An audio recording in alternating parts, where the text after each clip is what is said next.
자, 반갑습니다, 여러분. 전 시간에 파노라마 사진을 약간 나가다가 말았는데 오늘은 거기를 이어가지고 파노라마 사진을 보고 그리고 다음 장으로 넘어가겠습니다. 자, 파노라마 사진. 지난번에 얘기했듯이 사진을 찍어서 그 전경이나 아니면 경치를 자기가 그 사진에 카메라에 담으려면 이러한 사진을 찍어가지고, 자, 35mm 우리가 보통 사진을 찍는데 35mm라고 하죠. 35mm는 2대3, 뭐 TV로 얘기하면 4대3, 뭐 이런 식으로 얘기를 하는데 35mm는 2대3 비율이라는 거. 근데 파노라마는 사진을 여러 장을 찍기 때문에 그걸 붙여서 만들어요. 파노라마 사진은. 근데 예전에는 우리가 지금은 그 사진기를 찾을 수도 거의 없지만은 예전에는 파노라마 사진기가 따로 있었어요. 아주 넓게 이렇게 찍을 수 있는 그런 사진이 카메라가 있었는데 그 카메라가 있던 없던 우리가 찍어가지고 이렇게 만들 수가 있어요. 그러니까 우리가 사진 찍은 것을 프로그램에 맡겨가지고 그 프로그램에서 자체적으로 이어붙이게. 우리가 이어붙이려고 하면 굉장히 어려워요. 근데 찍은 것을 갖다가 사진을 이어붙이게 해가지고 그 프로그램에서 나온 사진을 이런 식으로 만드는 거죠. 그러니까 이것을 찍으려고 하면 보통 우리가 필요한 게 삼각대예요. 삼각대면 카메라 다리죠. 트로피드 이게 있어야만이 상하 좌우 움직이지 않고 그대로 찍으면 굉장히 좋아요. 근데 만에 하나 뭐 여행을 갔든지 뭐 산을 가가지고 삼각대를 안 가져갔다 그러면 될 수 있으면 상하 좌우 안 움직이게 정지 상태에서 찍어가지고 3분의 1 정도에다가 물린다고 그랬죠 지난번에. 이런 식으로 물려가지고 찍는 거예요. 사진을 계속. 그러니까 왼쪽에서 시작했으면 우측까지, 우측에서 시작했으면 왼쪽까지, 아래에서 쓰면 위까지, 위에서 아래까지 이런 식으로 물려가지고 이렇게 3분의 1 정도 물려가지고 찍어야만이 하나의 사진이 나오는데, 만에 하나 다음 장을 갖다가 위로 이렇게 올렸다 보면 어떻게 되겠어요? 요마직이 잘라져서 없어지겠죠. 그룹이 된다는 말이에요. 그러면 얘네가 이걸 맞추기 위해서 여기도 그룹이 되고 하다 보면 사진이 어떻게 되죠? 원래 이 정도 파노라마가 나와야 된다고 치면은 사진이 사이즈가 줄어들어요. 이게 잘라지니까 느릴 수가 없어요. 그러니까 요마직을 자기가 더 만들고 싶다면 포토샵으로 이것을 여기에서 따다가 이렇게 만들어 줘야 돼요. 아시겠죠? 그렇기 때문에 죄송합니다. 상하 좌우를 안 흔들리게 그대로 일률적으로 가기 위해서 삼각대가 필요한 거예요. 그러니까 이것을 항상 머릿속에 유념하시고 파노라마 찍을 때는 상하 이걸 굉장히 조심해 가지고 일률적으로 이렇게 찍어서 나가는 게 좋다는 거. 이거 항상 기억하셔야 돼요. 그리고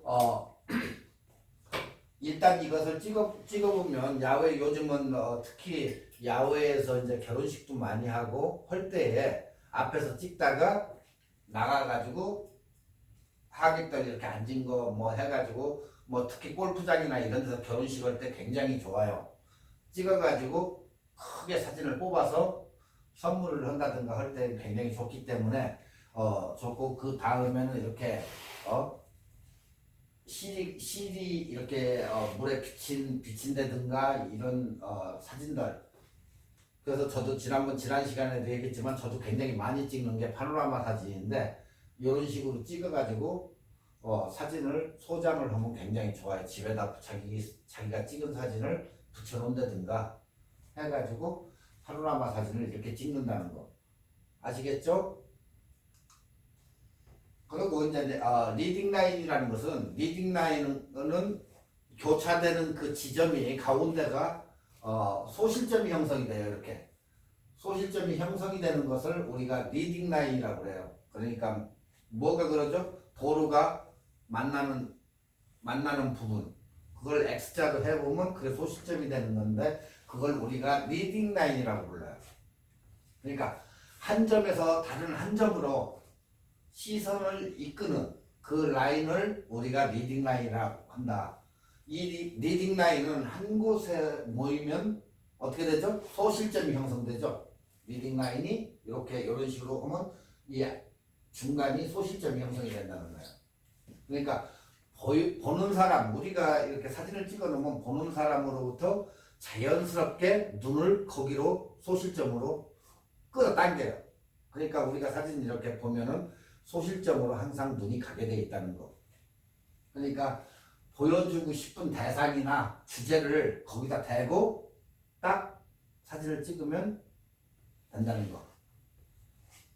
그러니까 리딩 라인을 활용하는 팁은 보통적으로 우리가 넓게 화각이 넓은 이런 저거를 찍을 때 어때요?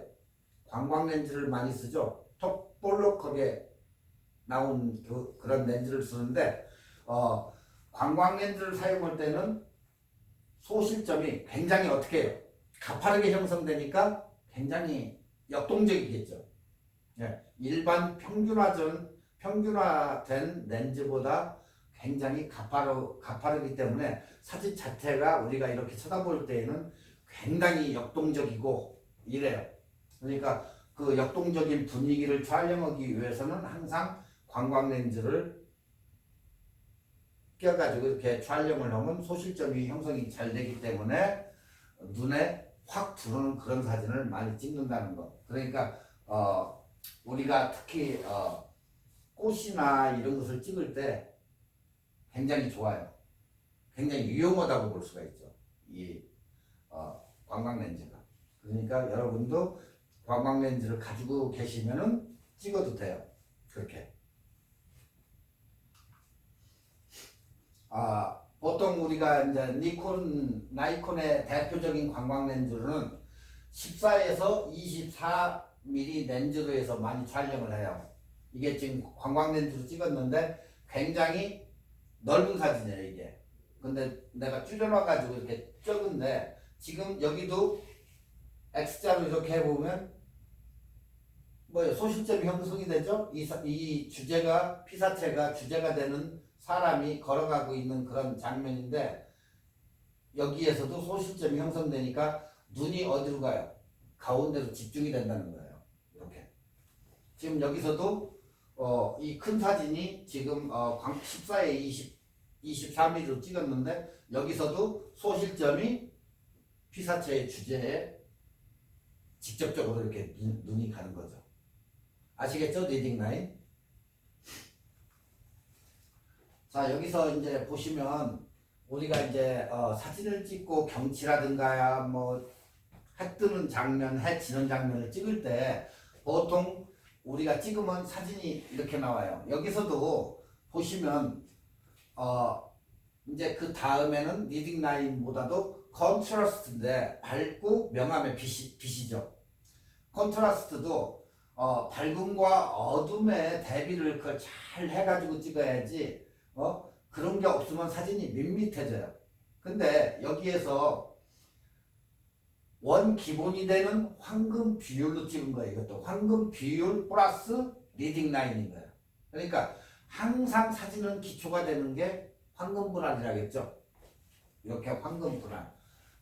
1, 2, 3, 4 이 4점의 소실점을 황금 분할이라고 그러는데 거기에 플러스 리딩 라인이 되는 거죠. 그렇게 하면 더 정확하죠. 그죠? 그러니까 리딩 라인에 지금 이 나무를 여기다 걸친 것은 저도 사진 찍으면서 가끔 이렇게 이쪽이고 걸칠 수 있으면 될 수 있으면 저도 걸치는 편인데 만에 하나 이게 이렇게 나오지 않았다면 이게 굉장히 이것도 역시 단조로운 사진이 돼요. 그러니까 이렇게 어느 정도의 나무를 굉장히 쓸쓸한 일반적인 그냥 이 피해를 찍었다고 치면은 이게 없다고 보면 굉장히 단조로운 사진이에요. 그냥 깨끗한 적막하겠죠. 그렇지만 나무 가지 하나를 갖다가 이렇게 걸쳐가지고 찍었을 때는 그래도 적막감이 덜하다 그런 얘기예요. 그러니까 리딩 라인이 단조로움을 커버해 주는 거죠. 이게. 그러니까 피어를 갖다가 황금 분할에다 딱 맞춰놨죠. 그리고 이쪽은 리딩 라인에 나무를 갖다가 잡혀놓고 이런 식으로 리딩 라인을 형성을 한다고 치면은 눈이 어디로 가요? 피어에 있는 피사체 중 가운데로 간다는 거죠. 그리고 항상 눈은 딱 봤을 때 밝은 쪽으로 먼저 간다고 그랬죠. 지난번에 항상 밝은 빛 쪽으로 눈이 간다. 그렇게 아시면 돼요. 그러니까 항상 사진은 황금 분할에 기초를 해가지고 사선이나 대각선이나 S자형이나 이런 식으로 가야지 그냥 이것을 무시하고 갈 수는 없다는 거죠. 그러니까 항상 황금 분할이 이렇게 중요하다는 거예요. 그러니까 보통 사진 하시지 않고 뭐 강의나 이런 것을 안 들으신 분들, 뭐 그런 걸 학교를 뭐 배우지 않고 하신 분들은 이 황금 분할이라는 그 자체를 모르기 때문에 그냥 막 찍어대는 거예요. 그러면 어떻게 돼요? 아무 무인면 사진이 되는 거예요. 그냥 내가 찍은 피사체만 그냥 이렇게 찍었어. 이거지. 이 황금 분할을 무시하고는 사진이 될 수가 없다는 거예요. 수평과 수직이며 뭐 리딩 라인이고 이런 거 관계없이 그냥 찍었을 때는 그냥 사진일 뿐이지 아무런 작품성이나 이런 저희가 없다는 거죠. 그러니까 이 황금 비율이나 이런 것을 알고 구도를 알고 찍으면 그래도 깨끗한 사진과 정확한 그런 작품 사진이 나오는 거죠. 자, 이제 대충 이해가 가시죠? 구도는 어떻다는 거. 실제 이론과 실제는 달라요. 또 우리가 이걸 배웠다 해가지고 직접 찍으려고 하다 보면 또 틀어지는 경우가 있어요. 그래서 여러분들이 자꾸 사진을 연습을 해가지고 여러 번 찍어보고 그 반복적인 실패를 토대로 해가지고 해야지. 이 사진은 자꾸 찍어가면서 실패를 반복하고 이렇게 찍는 그런 묘미가 있어야 사진이 늘고 결국에는 프로다운 그런 면모를 갖추게 돼요. 근데 이런 거 없이 항상 자기가 잘 찍으려고 너무 잘 찍으려고 노력하다 보면 이거밖에 안 되나 해서 디프레스 되면 아이 나 이거 못 찍겠다 하고 집어넣고 안 찍는데 사진은 자꾸 찍어가지고 자기 것을 만들어야 돼요. 이렇게도 찍어보고 저렇게 찍어보고 뭐 알고 나가지고 자기가 뭐라고죠? 내가 내 개인적으로 찍는 것은 누가 뭐라고 말 못해요. 나 황금문을 알아. 그렇지만 내가 찍고자 하는 그걸 찍을래 하는 사람들한테는 뭐라고 못해. 또 그걸 뭐라고 하는 사람도 없고. 그래서 남의 사진을 될 수 있으면 평가를 하지 말아라 하는 얘기가 그 얘기예요. 아시겠죠?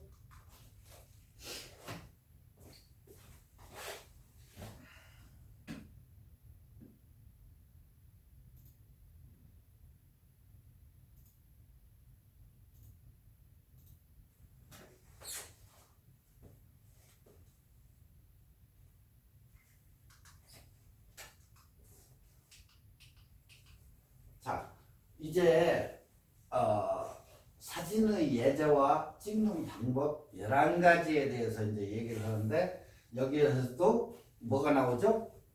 리딩 라인이 다시 나오죠? 네. 자, 우리가 저 멀리 보이는 걸 뭐라고 하죠? 전경이라고 봅니까? 아니면 후경이라고 봅니까? 후경이라고 하죠. 저 멀리 보이는 데. 그리고 가운데 부분 그걸 뭐라고 하죠? 중경이라고 해요. 중경.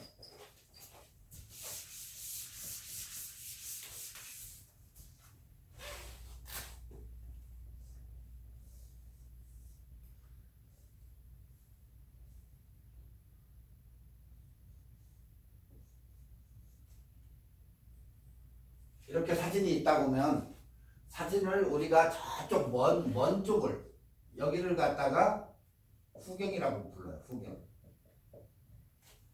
그리고 여기가 중경이에요. 중경. 그리고 앞쪽이 전경이라고 불러요. 전경. 후경, 중경, 전경. 그런데 사진 조금 하셨다고 이렇게 얘기할 때는 분명히 어디선가는 그런 얘기를 할 거예요. 뭐 자기네들끼리 이제 얘기를 한다든가 할 때, 뭐 전경이 어떻고 후경이 어떻고 하면, 전경이 뭐고 후경이 뭐고 그래 말 그대로예요. 전 앞에니까 전경, 중경 그리고 뒤쪽은 후경.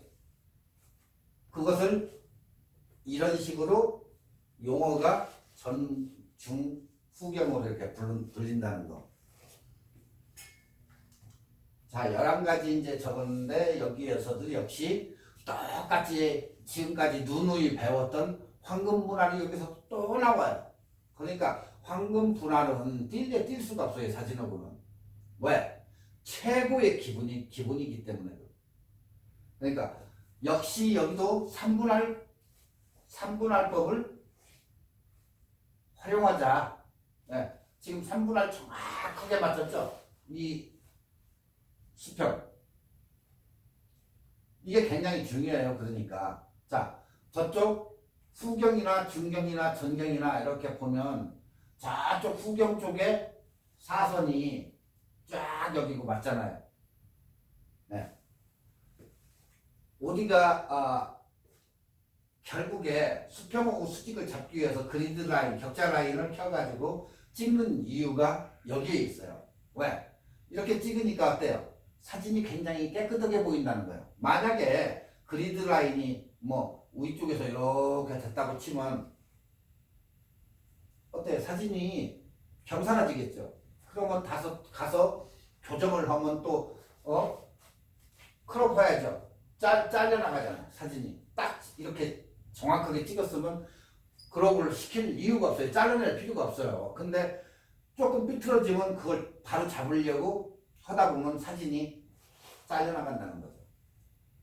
그러니까 한 번 찍을 때 잘 판단을 하고 잠시 생각해요. 그냥 바로 찍지 마시고 어느 사진을 인물 사진이 됐든 경치 사진이 됐든 한번 내가 어떻게 찍을 것인가 한번 생각을 하신 후에 그게 딱 왔으면 그때 카메라를 들이대고 찍으면서 저걸 어떻게 해서 넣을까 이쪽에서 넣을까 저쪽에서 넣을까 해가지고 그걸 잘 잡아가지고 경치를 찍던 뭘 찍는 게 굉장히 유리하다는 거예요. 그러니까 여기는 수평과 수직 잡기가 굉장히 편하고 안정적인 황금 분할선을 택했기 때문에 굉장히 안정적인 시리 사진이고 뭐 빌딩이고 딱 각이 잡혀가지고 하기 때문에 사진이 이렇게 딱 봤을 때 굉장히 깨끗한 거죠. 항상 여러분도 3분할 구도의 이 예제를 굉장히 잘 생각하셨다가 활용하시면 돼요. 자, 사진을 찍으면서 황금 분할법을 대립을 하되 균형하고 밸런스를 맞춰야 돼요. 그죠? 밸런스가 없으면 어떻게 돼요? 아무것도 아니잖아요.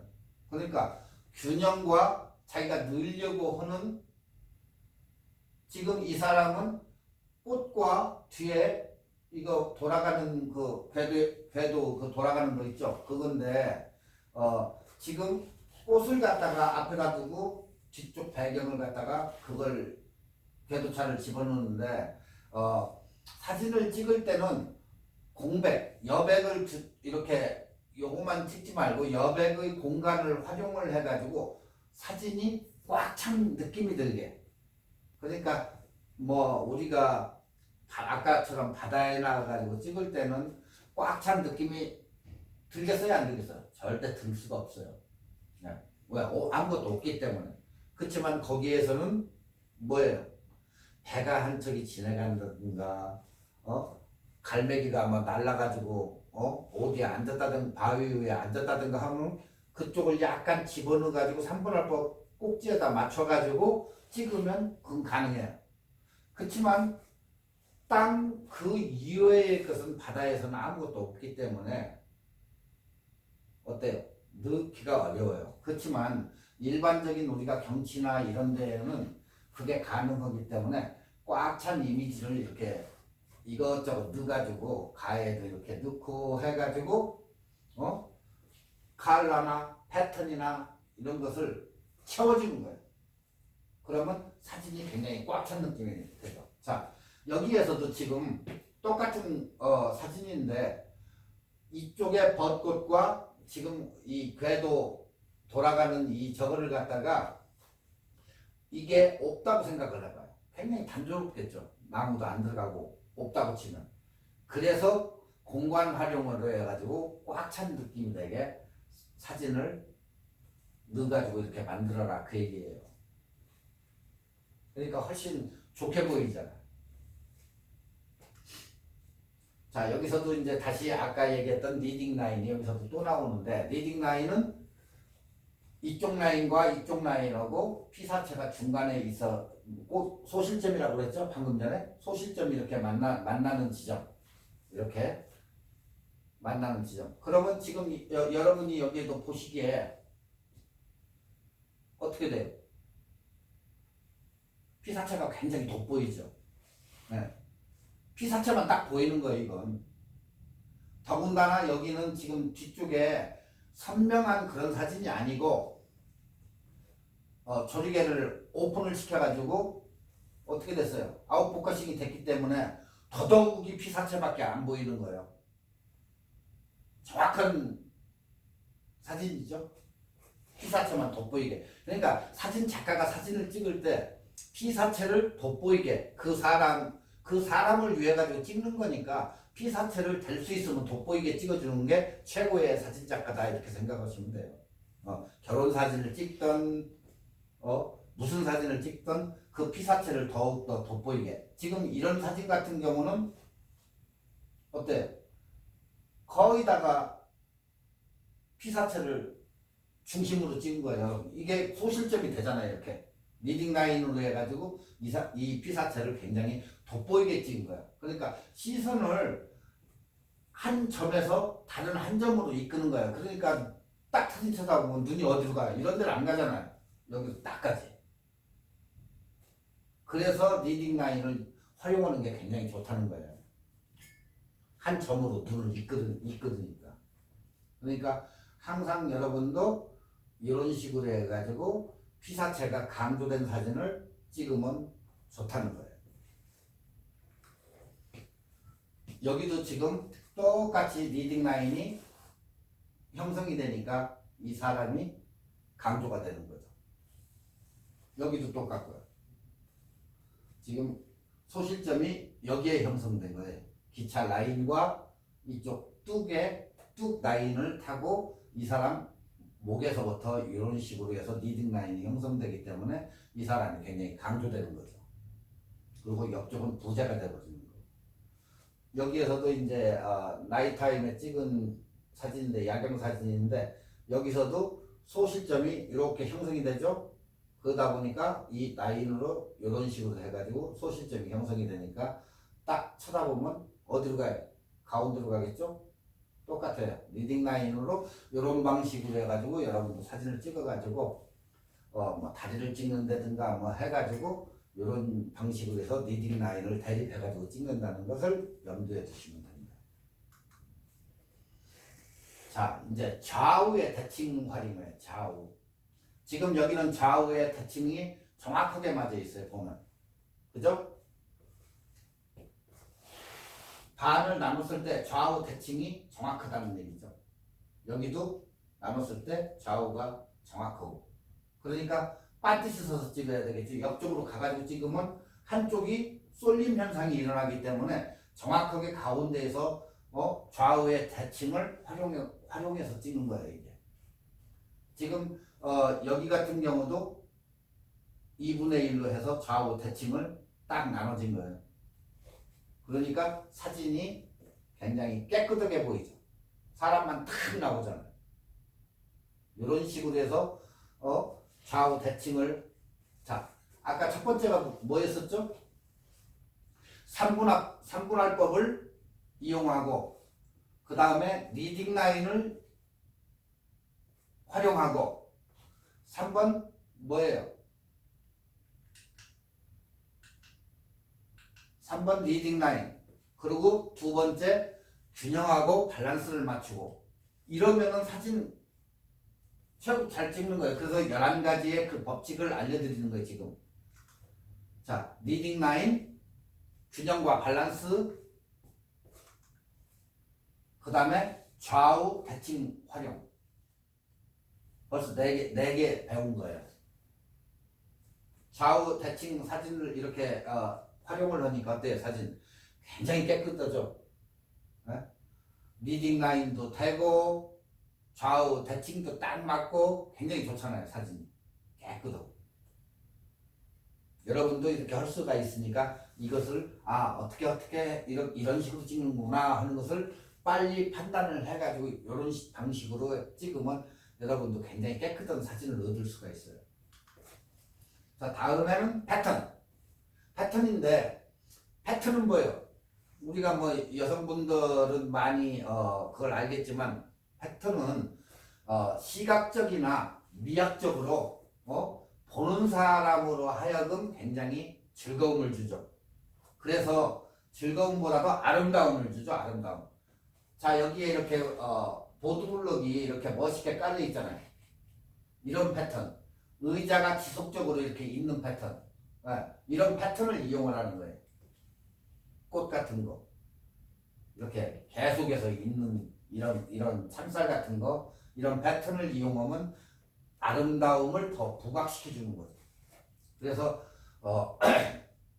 패턴으로 하여금 어때요? 지금 이 동물원에 이게 새창살인데 새창살 안에 곰이 있는데 패턴으로 해가 인해 가지고 피사체가 어때요? 나눠져 있죠. 요런 사진. 요런 식으로 나눠진다는 거예요. 패턴으로. 똑같은 패턴으로. 그렇게 해가지고 찍는 패턴의 방식. 이런 식으로 찍어도 된다. 다음에는 관점. 여러분이 무엇을 찍을 것인가 그 보는 관점. 그러니까 촬영자의 시선으로 보는 관점인데 보통 일반적인 사진에서는 뭐 자기 레벨에서 똑같이 눈을 찍죠. 그러니까 아이가 키가 작아가지고 저거 할 때는 어때요? 무릎을 꿇고라도 아래에서 똑같이 눈높이로 찍죠. 그죠? 네. 귀찮은 사람들은 그냥 찍지만 아니면 사진을 내려가지고 찍는다든가 눈높이에 맞춰가지고 사진을 거의 찍어요. 근데 그것에서 벗어나가지고 위에서 찍든 아래에서 찍든 옆에서 찍든 그러니까 우리가 찍는 통상적인 개념이에요. 그게 개념인데 그걸 깨라는 거죠. 그러니까 아이의 눈높이에서 계속해서 이렇게 찍을 게 아니라 위에서도 찍고 아래에서도 찍고 이런 식으로. 그러니까 통상적인 이 개념을 깨가지고 상하 좌우 그 개념을 갖다가 저거 해가지고 사진을 찍어라. 보는 관점에서. 자, 이런 데 같은 데는 2층에서 아래로 찍은 사진이고 이것은 장기 두는 사람 서가지고 아래로 찍은 사진이고 느티나무 밑에서 앉아가지고 담소나무 사진을 멀리서 위쪽에서 아래로 찍은 거예요. 그러니까 한적하게 이렇게 해서 좋잖아요. 여기도 리딩 라인이나 이런 게 다 맞춰져 있어요. 나무도 아래에서 위. 그러니까 자이언트 캐니나 이런 데 가면 어떤 미국 사람들이 들어넣어가지고 찍는 사람도 있어요. 아예 그 나무 밑에 들어넣어가지고 사진을 찍고 있는 사람을 간혹 볼 거예요. 그게 요런 스타일의 사진이 나오는 거예요. 이건 관광렌즈를 해가지고 빌딩을 갖다 찍은 사진이에요. 그러니까 항상 통상적인 우리가 가지고 있는 그 개념을 깨가지고 안 찍는 사진, 요런 사진을 한 번 더 찍어보는 것도 좋다는 거예요. 그러니까 항상 눈높이의 레벨을 깨고 통상적인 거죠. 눈높이를 깨가지고 아닌 것을 한번 찍어라. 자, 그 다음에가 이제 배경인데 이 배경은 항상 배경은 아름답지만 주제에 따라서 달라진다. 저 배 타고 나가서 섬에 갔는데 배경은 굉장히 멋있어요. 그렇지만 배경에 어느 주제를 더하면 그 배경에 주제가 들어가면서 배경이 달라진다. 그죠? 네. 사람이 주제일 때는 배경을 조금만 넣어줘요. 네. 사람이 배경일 때는 그 뒤쪽을 조금만 넣어주고 그 배경을 많이 활용을 하는 거예요. 특히 배경과 피사체를 분리해야 된다는 얘기예요. 분리. 사람과 배경 중에 사람이 주제일 때는 배경이 시선을 탁 뺏어가면 사람을 쳐다보지 않겠죠. 그러니까 항상 배경이 시선을 끌면 안 돼. 사람이 주제일 때는. 그죠? 사람이 주제가 돼야지. 그러니까 배경 정리를 잘 하셔야 돼요. 지금 이런 사진을 이렇게 찍어 놓고 보면은 어때요? 굉장히 지저분하죠? 나무 가지가 이렇게, 그러니까 막 주위가 이 사람을 쳐다보는 것도 아니고 나무를 쳐다보는 것도 아니고 굉장히 주위가 분산이 돼요. 깔끔한 사진으로 이런 식으로 해가지고 배경이, 그러니까 사람이 주제일 때는 배경을 조금만 넣어주는 게 좋고, 그러니까 여기도 나무를 조금만 넣었으면 그래도 괜찮아요. 근데 너무 많이 넣다 보니까 이렇게 지저분해진 거예요. 그러니까 배경이 주제일 때는 배경을 많이 활용하면 돼요. 그러니까 여기도 나무가 주제다 했을 때는 많이 넣으면 돼요. 그런 식으로 해가지고 피사체와 배경을 분리를 해가지고 찍는데 사람과 배경 중에 사람이 주제일 경우는 배경이 절대 그 시선을 끌어서는 안 된다. 그 얘기예요. 그러니까 시선이 배경이 사람을 앞에다 세워놓고 이렇게 찍었는데 어떻게 되겠어요? 시선을 다 끌어가 보면 사람을 쳐다보는 게 아니고 배경을 쳐다보니까 너무 많이 배경을 갖다가 활용을 하면 안 된다는 거죠. 어느 정도껏 넣어가지고 이렇게 찍어야지. 아시겠죠? 자, 8번째 공간감과 입체감인데 입체감을 위해서 전경과 중경과 후경을 살려서 찍어라. 자, 전경이라는 것은 이 사람을 찍는데 이게 없다고 볼 때 사진이 그냥 뒤에 꽃 있고 밍밍하지만 전경에 있는 앞쪽에 있는 가해 쪽의 것을 약간 사진 가에다 이렇게 넣어준 거예요. 그러면 어떻게 되죠? 앞에 부분과 어떻게 돼요? 흐릿하게 포커싱이 되겠죠? 여기처럼 전경은 포커싱이 되고 중경에 피사체가 쓰고 후경은 어떻게 돼요? 후경도 역시 아웃 포커싱이 되죠. 그렇기 때문에 옛날에 기억하시겠죠? 예전에 그런 얘기 했죠? 아웃 포커싱 편에서 사진을 찍으면 이쪽에서 카메라가 사진을 찍으면 항상 피사체가 있는 부분은 정확하게 깨끗하게 나오는데 사진이 깨끗하게 나오는데 이 앞부분과 뒷부분은 어떻다겠어요? 흐릿하다겠죠? 앞부분과 뒷부분은 흐릿하고 카메라가 초점이 맞은 요 피사체 에리아만 좌우로 갈수록 상관없이 깨끗하다. 그죠? 그러니까 지금 사람이 서 있는 부분 좌우로는 사진이 깨끗하게 잘 나오는 거예요. 그렇지만 후경 쪽과 전경 쪽은 포커싱이 되는 거죠. 그런 식으로. 그러니까 전경, 중경, 후경을 살려서 찍어라. 사진을 찍을 때는. 그러니까 전경 앞쪽에는 어느 정도의 피사체를 이렇게 넣어주고 메인 피사체인 사람은 중경에다 담고 그 다음에 뒤쪽에 후경을 약간 내주고 이런 식으로. 여기도 지금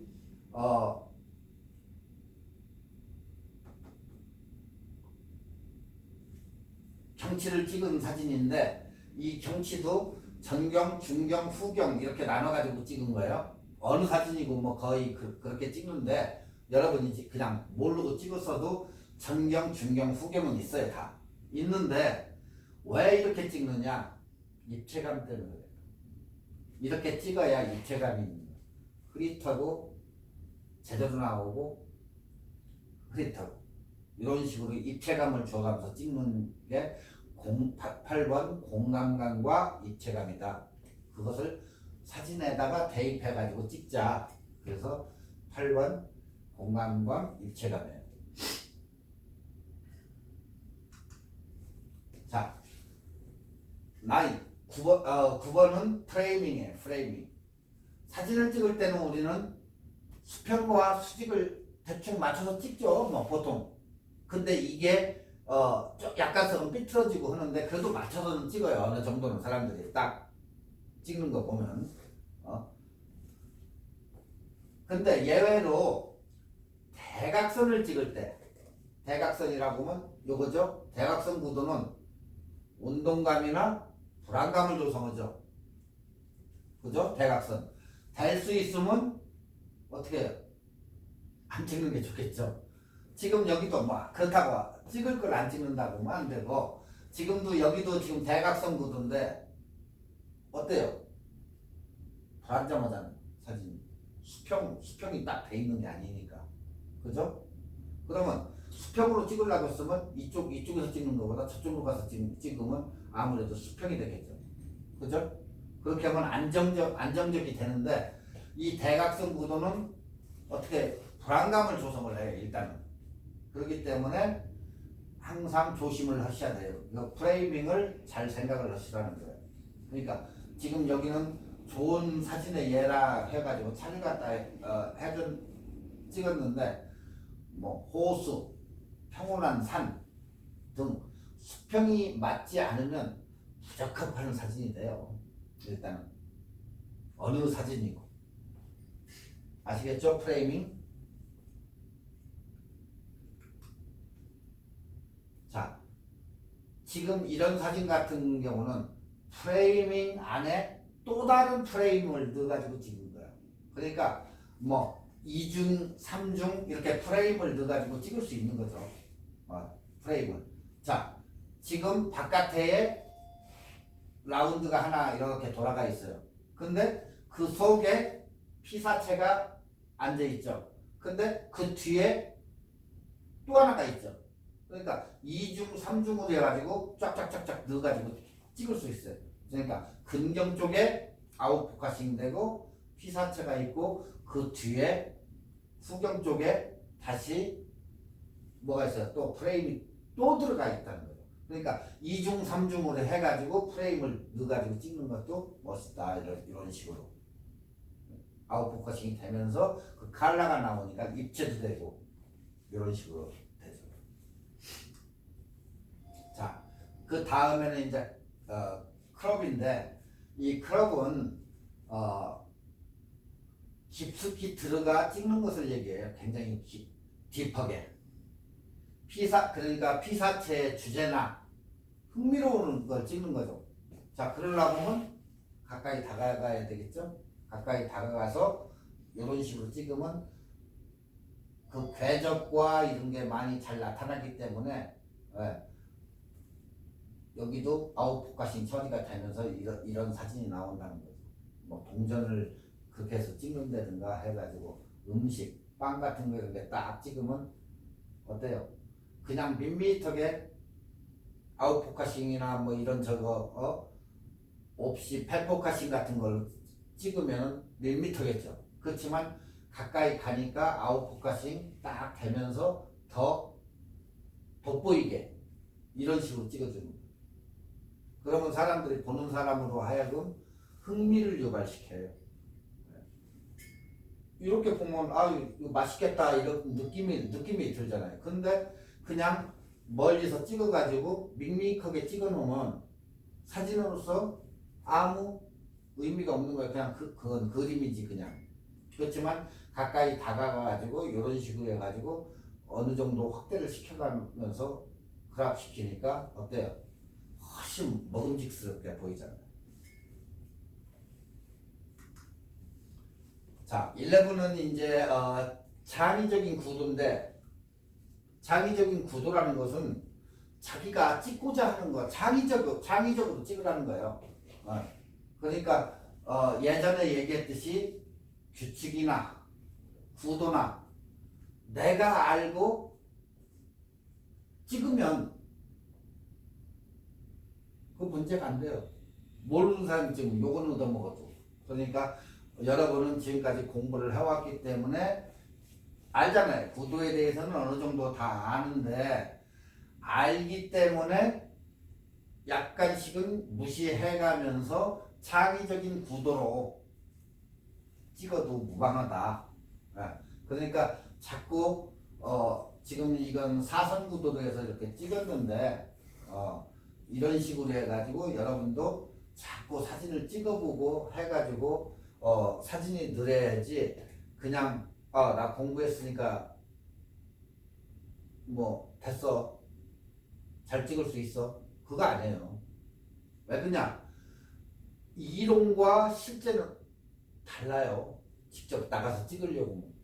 그렇기 때문에 항상 지금까지 여러분이 공부한 걸 갖다가 대립시켜가지고 그걸 가지고 찍는다는 그 얘기지 실제적으로 배웠다 해가지고 가서 실제적으로 찍으려고 출사 나가가지고 찍으려고 하면 그게 무용지물이 될 수도 있어요. 그러니까 항상 꼭 그것만이 아니라 이런 식으로 자기가 창의적인 그걸 갖다가 단 기본적인 황금 비율 그것은 어느 정도 맞춰가면서 약간씩은 틀리게 찍어도 괜찮다 사진이 그 얘기예요. 그러니까 항상 어느 정도는 맞춰가면서 찍되 자기 창의적인 구도로 해서 사진을 찍으시라 그 얘기예요. 아시겠죠?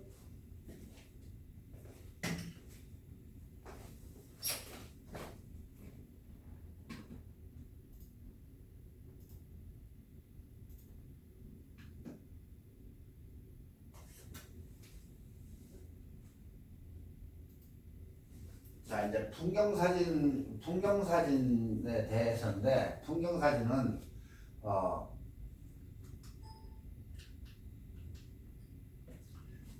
지금 이 사진은, LA 다운타운 그 뒤쪽으로 가면은, 파사다나에 디스칸소 스퀘어 가든이라고 있는 데에서 찍은 사진이에요, 이게. 여기 가면 사진 찍을 저기가 굉장히 많아요. 그러니까 가족끼리 디스칸스 스퀘어 가든 가가지고 입장료 사셔가지고 그 안에 들어가면 가족과 함께 이렇게 다니면서 사진 찍을 때가 굉장히 많아요. 특히 벚꽃 피는 때에 3, 4월 그쪽 잘 택해가지고 가면 굉장히 멋있어요. 여기가 원래는 일본 사람이 개인 프라퍼리였어요 이게. 근데 그걸 갖다가 시리에다 기증을 해가지고 일반인들이 가는데 잘 택해서 가면 밤에 레이저 쇼 같은 것도 이 라이쇼 같은 것도 하고 일요일 날이나 토요일 날 보면은 거기에 오케스트라들 와가지고 이렇게 바이올린도 끼고 하는데 20년 전만 해도 굉장히 결혼식 하는 부부들이 많이 와가지고 사진을 찍던데요 여기가. 그렇기 때문에 가서 보시면 이렇게 나무들이 울창하고 장미화원 따로 만들어 놓고 튤립은 튤립 이런 식으로 구분을 해놔가지고 여기 가면은 하루 종일 놀 수 있어요. 네. 그렇기 때문에 사진 찍는 데는 최고일 거예요. 그냥 가가지고 꽃이라든가 뭐 이런 거. 그러니까 여러분도 한번 시간 나시면 디스칸소 스퀘어 가든을 한번 가보십시오. 뭐 저기 웹에 서치를 해도 되고 뭐 1418 디스칸소 드라이브예요. 라케네라. 그러니까 굉장히 여기서 가까우니까 가족들 데리고 힐링을 한번 가보시면 좋아요. 자, 풍경사진 촬영 요령은 풍경 사진을 찍는 사진가들에게 제일 좋은 날씨는 뭐에 파란 하늘 있죠, 파란 하늘. 구름이 막 뭉게뭉게 핀다든가 강렬한 태양 광선, 윤광 이런 건데, 그리고 뚜렷한 그림자, 뭐 색감 많아요 이게. 그래서 날씨가 안 좋으면 풍경 사진은 굉장히 어려워요 사실. 그래서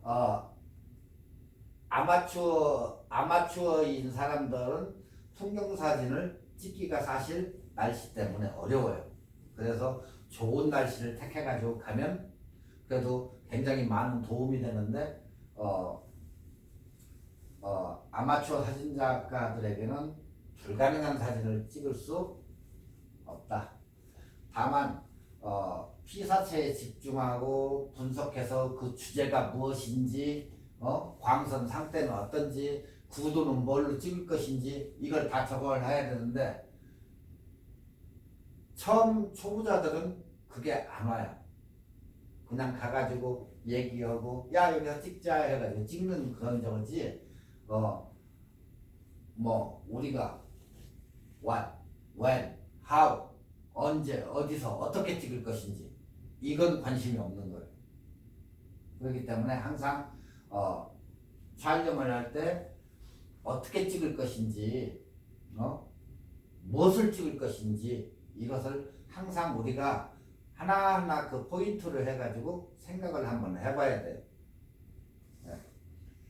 그러니까 대비가 되는 색상을 가진 피사체, 잘 이렇게 조화된 주제와 부제를 프레이밍에 넣어가지고 풍경사진을 찍는 게 첫 번째 중요한 선택이에요. 그리고 원하는 구도를 얻기 위해 적절한 초점거리, 망원 렌즈냐 광각 렌즈냐 그 특성을 사용해서, 또 사용법도 습득을 자기가 해야 되겠지만 그렇게 해서 필요할 때 딱딱 대처를 해야 되는데, 그 습득이 안 되면 그 대처가 안 돼요. 그러니까 뭘로 찍을 것인가 그걸 잘 선택을 하셔야 되고, 그리고 계절, 하루의 시간대, 몇 시에 해가 질 것인가. 일단 내가 뭐 저쪽 어딜 간다 그러면 그쪽 시간대 한번 체크해보고, 날씨나 뭐 대충 이렇게 보면 요즘 인터넷 발달돼가지고, 예전에는 그런 게 없었지만 요즘은 인터넷이 발달돼가지고 금방 할 수 있어요. 그러면 거기에 날씨며 상태며 이런 것을 대충 알 수 있으니까 그것을 보고 가시는 게 좋다 이거예요. 왜 그냥 그걸 보는 이유는 날씨에 따라 가지고 피사체의 느낌이나 표현이나 색 온도가 달라져요. 그렇기 때문에 날씨 여부는 굉장히 민감해요. 사진은 항상 뭐라겠죠? 빛의 예술이다 하니까 항상 빛에 굉장히 민감하고 하기 때문에 그것을 굉장히 신경을 쓰셔야 돼요. 그리고 그 다음에는 피사체에 가장 적합한 광선의 상태가 될 때까지 뭐 삼각대를 놓던, 앉아서 노닥거리던, 라면을 끓여 먹던 적당한 그 저기가 될 때까지 기다려주는 거. 거의 사진 찍는 사람들이 보통 어때요? 광선이 굉장히 센 12시, 1시, 2시, 3시 이 정도는 사진 찍기를 꺼려야 해요. 왜? 광선이 빛이 너무 세기 때문에. 그렇다고 해서 광선이 세니까 괜찮아 하고 ND 필터를 갖다가 거기다가 끼워가지고 찍는 분도 있어요. 왜? ND 필터는 차단을 시켜버리니까. 그렇지만 그렇게까지 해가지고 그 빛이 센 빛을 갖다가 카메라로 잡아당기기에는 어렵다는 거죠. 그래서 어떤 제대로 하시는 분들은 대낮 한낮에는 굉장히 센 광선이 있을 때는 피해요 사진을. 그리고 사진은 아침 일출을 기준으로 해서 전후, 일몰의 기준으로 해서 전후예요. 그 뭐 기껏 해봐야 짧은 시간들인데 그 시간대가 굉장히 좋은 시간대. 그러니까 그걸 생각해. 아침에 일어나 가지고 해 뜨기 바로 직전과 직후에 나가가지고 차를 쳐다봤을 때, 아니면 오후에 해가 뉘엿뉘엿 넘어갈 때 차를 볼 때, 그리고 대낮에 빛이 굉장히 쨍쨍 찌는데 여러분이 자기 차를 봤을 때 어때요? 차가 굉장히 오전 12시에서 1시 그렇게 광선이 내려지는 데에서 차 보면 굉장히 지저분하게 보여요. 그렇지만 일출과 일몰 시간에 해가 딱 저거는 시간에 자기 차를 보면 굉장히 오래된 차지만 굉장히 깨끗하게 보인다는 거예요. 그래서 항상 이 시간대를 이용해 가지고 찍는 게 사진 찍기가 제일 좋은 시간대예요. 10시 이전 쪽으로. 왜 그러냐면 해가 나오면서 그 빛에 의해 가지고 찍는 사진들이 굉장히 좋은 그런 사진이 많이 나와요. 그렇기 때문에 여러분도 그것을 색 온도 변화, 피사체 그 느낌 때문에 그걸 잘 판단하고 가셔야 된다.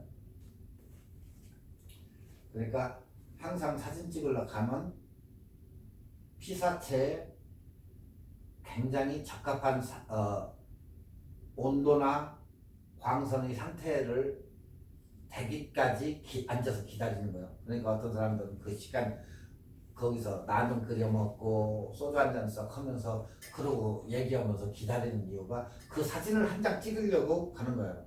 그러니까 우리가 얘기하는 낚시 하시는 분들도 딱 들여놓고 어때 기다리고 있죠 무조건. 그거예요. 그거 한 마리 잡으려고. 사진도 역시 그 한 컷 때문에 그러고 앉아 있는 거예요. 그래서 얘기하잖아요. 낚시 가는 사람이나 사진 찍으러 가는 사람, 쫓아가는 사람은 바보라. 왜? 그 한 컷 찍기 위해서 기다리고 있거든요. 산 꼭대기에서도. 네. 그렇기 때문에 낚시 온 사람 갔어도 옆에 앉아가지고 뭐 할 거 있어 몇 번 왔다 갔다 하면 지겹죠. 그렇지만 집에 가자고는 안 해요. 그 사람들은 거기에 생각을 두기 때문에 내가 가까운 거지. 그래서 그 두 사람들은 원래 따라다니는 게 아니다. 이렇게 얘기하는 거예요. 그리고 명암 대비가 강한 피사체를 프레임하여 적극적인 효과를 얻자. 강조하자. 그 얘기고, 또한 톤을 이용해서 원근감 처리는 풍경사진에 굉장히 효과적이다. 네. 항상 톤을 이용해 가지고 원근감 처리를 해야 되는데, 이제 원근감은 다시 한번 제가 원근감에 대해서는 한번 다시 할 거예요. 풍경사진에는 그렇게 해서 원근감 처리는 굉장히 효과적이다. 네. 모든 사진이 뭐 다 원근감인데 다음 시간에 한번 원근감에 대해서 한번 얘기를 할게요. 자, 원근감을 보다 강조하기 위해서는 수직 프레임을 사용하자. 지금 여기 이제 튤립밭 같은 건데 어때요? 먼 데서부터 가깝게 하기 때문에 어떻게 했어요? 수직 프레임을 사용했죠. 수직. 네. 그리고 관광렌즈의 왜곡 현상, 관광렌즈는 렌즈가 볼록하기 때문에 어떻게 된다고 했죠? 굉장히 늘어나게 보이죠. 그렇기 때문에 왜곡 현상이 일어나는 거예요. 그냥 우리처럼 일반형 카메라 렌즈들은 약간 돼 있기 때문에 원근감이 덜하죠. 50mm 그 수치가 50mm보다도 작고 45mm, 30mm, 20mm 갈수록 PCI가 눈동자 튀어나온 물고기 눈동자가 되니까 굉장히 이렇게 되니까 어때요? 화각은 넓어지면서 왜곡 현상이 일어나는 거죠. 빌딩 휜다든가 이런 식으로. 그러니까 관광렌즈 왜곡 현상을 이용해 가지고 원근감을 강조할 경우 로어 앵글이 아래쪽에서 위로 찍는 로어 앵글이 굉장히 효과적이라는 거예요. 그리고 파스텔 톤의 풍경 사진은 비슷한 농도의 피사체를 촬영함으로써 얻을 수 있다. 피사계 심도와 컨트라스트는 조리개를 졸이고 풀고 하면서 그 극대화를 시켜준다. 그러니까 풍경사진에 굉장히 많이 대입해보자 그 얘기예요. 그러니까 조리개를 열고 찍었다. 굉장히 적어지만 확 조여가지고 찍어보기도 하고 열어서 조여보는데 이 조리개는 굉장히 조임으로써 굉장히 극대감을 얻을 수가 있어요. 그러니까 그걸 잘 활용하고 그리고 이제 롱셔터를 활용하여서 물의 움직임, 그죠? 물을 그냥 천천히 흘러가는 것도 15초 정도 주면 막 물이 샥 내려가는 스타일로 변하기 때문에 롱셔터를 줘가지고 물, 바람 이런 것을 갖다가 극대화시키는 거죠. 흔들림이라든가 이런 것을 극대화시키자 그 얘기예요. 그리고 폴라라이저 필터를 이용해서 빛의 반사를 없애. 그러니까 폴라라이드는 뭐예요? 빛의 반사를 갖다가 차단을 시킨다겠죠. 뭐 차 안에 있는 사람 아니면 윈도 안에서 뭐 커피를 마신다. 근데 밖에서 찍으려고 보니까 뭐라 그러지? 빛의 반사 때문에 그 쇼윈도우 같은데 안에 이렇게 앉아가지고 뭐 카페 같은데 커피를 마시는 유리창 때문에 안 보이는데 그리고 차 운전하는 사람 운전자의 모습이 안 보일 때는 폴라라이저 필터를 껴가지고 그 차단 저거 반사되는 빛을 없애는 거죠. 없애가지고 파란 하늘 뭐 색도 넣고 해가지고 균형을 넣어가지고 이렇게 사진을 찍는 것도 굉장히 좋은 방법이다. 그러니까 순간순간을 놓치지 말고 찍어야 된다 그 얘기예요. 결국에. 왜냐하면 광선의 상태에 따라 가지고 감정이나 피사체의 형태나 모든 변화가 일어나기 때문에 우리가 일례로 치면 그랜드 캐년 같은 데 놀러 가가지고 웅장한 그 그랜드 캐년 같은 데 볼 때 그게 시간마다 이게 달라져요. 우리는 못 느끼지만 해가 넘어가면 넘어갈수록 컬러가 달라지고 근데 우리는 어때요? 시간이 없기 때문에 관광버스를 타고 가가지고 잠깐 30분 구경하고 갑시다 하고 또 딴 데로 이동하고 이런데 보는 각도와 광선과 빛에 의해 가지고 모든 게 변하기 때문에 어떤 미국 사람들은 차 갖다 파킹하고 거기 가가지고 하루 종일 노는 사람들도 있어요. 시간이 많은 사람들은. 왜 그러냐? 시간마다 이 컬러가 달라지는 거예요, 톤이. 그렇기 때문에 거기에서 계속 그걸 즐겨가면서 이렇게 하는데 보통 관광으로 가는 사람들은 버스가 그렇게 기다려지지는 않죠. 그렇기 때문에 또 보고 또 저기 위쪽으로 올라가서 또 뭐 네팔 같은 데 가야 되고 하니까 시간이 없기 때문에 기껏 거기서 머무는 시간은 30분에서 1시간인데 자기 차를 가지고 다니면은 날라하게 보고 그리고 움직일 수 있고 또 그것도 이렇게 조금 뭐라고 할까 끈기가 있이 이렇게 기다리는 사람들은 괜찮아요. 근데 끈기도 없고 그냥 아예 봤으니까 가자 귀찮다 뭐 어디 가가지고 맥주나 한잔 먹자 하는 사람들은 뭐 관심 안 둬요. 그렇지만 그것을 끈기 있게 기다려가지고 시간대마다 봐가면서 뷰파인더로 봐서 그것을 카메라에 담는 사람들 그런 대자연의 변화의 순간을 느끼라는 얘기예요. 네. 어디고 그건 똑같아요. 시간과 일몰 일출 뭐 이거 빛 이런 걸 따져가지고 한 컷에 그 사진을 담는 거. 그러니까 어떤 사람은 나는 대낮에 갔다 왔는데 그 컷을 못 잡았는데 어떤 사람은 요세미티 가가지고 그 컷을 잡아왔다 오후에. 그 사람은 해가 뉴욕 넘어가는데 찍은 거죠. 그렇지만 나는 대낮에 가니까 빛이 쨍쨍한데 뭘 찍기는 그렇게 되는 거예요. 그러니까 항상 똑딱이 카메라라도 주머니라도 넣고 다니면서 시간마다 체크해가지고 좋은 사진을 찍어라 그 얘기예요. 풍경사진. 아시겠죠? 여기까지가 이제 풍경사진까지 했는데 풍경사진도 약간 더 보충을 해드릴게요 제가.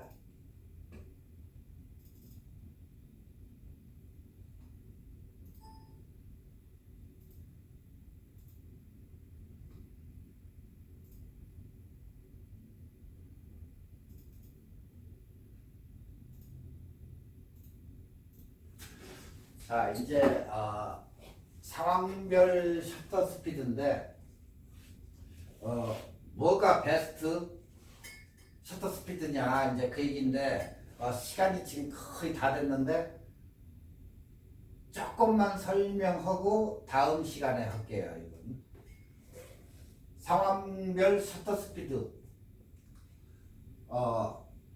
사진의 노출은 뭐죠? F값이죠. F값 1.4냐 뭐 2.8이냐 뭐 5냐 하는 F값에 사진의 노출은 F값과 셔터 스피드 60분의 1초 뭐 125분의 1초 셔터 스피드 그리고 감도로 이루어진다고 그랬죠. 그래서 등가노출법이 형성이 된 거고 그러니까 항상 사진 노출은 3대 요소예요. 이건 뭐 불변이에요. 불변 이건 F값 셔터 스피드 감도 셔터 스피드가 부족하면 사진이 흔들리죠.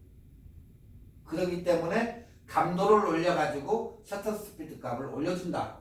이게 이제 등가노출법인데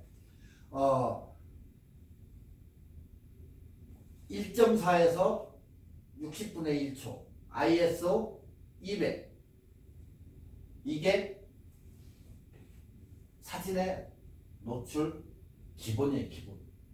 그러니까 F값 셔터 스피드 감도 네. 사진의 3대 요소예요. 이건 모르고는 찍을 수가 없어요. 사진을. 자 방금 얘기했듯이 셔터 스피드가 안 나오면 ISO를 600이고 800이고 올리면 셔터 스피드가 어떻게 돼요? 쭉 위로 올라가죠? 네. 그거예요. 초리개값 F값이 위로 올라가면 올라갈수록 어때요? 밝아지죠?